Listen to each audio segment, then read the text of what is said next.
Orban has his own certain brand of politics, which has diverged from the European mainstream substantially.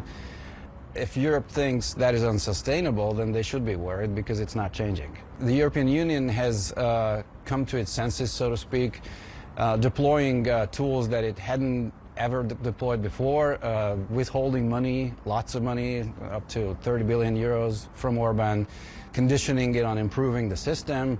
So now there's this tug of war between Brussels and Budapest, and it's an ongoing fight. It's happening. Who's going to right blink? now. Is that the test?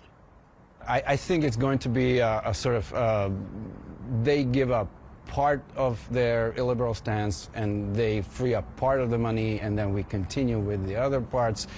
Like on issues like the judicial system, they will change it substantially enough to free up some of the monies connected to that. But on issues having to do with ideology, for the LGBTQ rules in place in Hungary, that's sort of an ideological cornerstone that I highly doubt that Hungary is going to substantially change. And so you end up with this scenario where there's a fight, and a constant fight underway, and he's almost reveling in the enfant terrible mantra and persona. He is, yes. I mean, he thrives on conflict, and also this message is unique enough inside Europe that it elevates him onto a platform that makes him appear larger than he actually is. So this platform enables him to punch way above his weight. The policy with Ukraine, to this extent, he has put himself against, as close as you can without going against, the EU position, NATO position, and against the US. Is he on dodgy ground here, or does he see it as another battle that he can win? I think he has gone as far as he could on Ukraine. This is a long, long animosity between Hungary and Ukraine way before the war.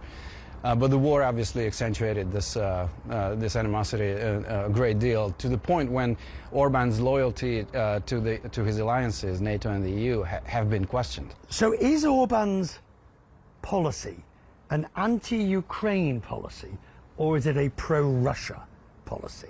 I think you have to separate those two. I mean, the Hungary-Russia relationship has always been rooted in interest. Hungary always wanted the cheap energy, the business cooperation with the Russians, which was more favorable to it than it could have scored with other countries, while in Ukraine it's been an ongoing sort of strife mainly over minority rights of Hungarians in Ukraine, which Ukrainians didn't fully respect. But the way in which he has leveraged his ability, I'm thinking of, for example, the sanctions on oil or gas, or particularly on gas, he manages to withhold his consent until he gets something, in a classic quid pro quo. That is his modus operandi, yes.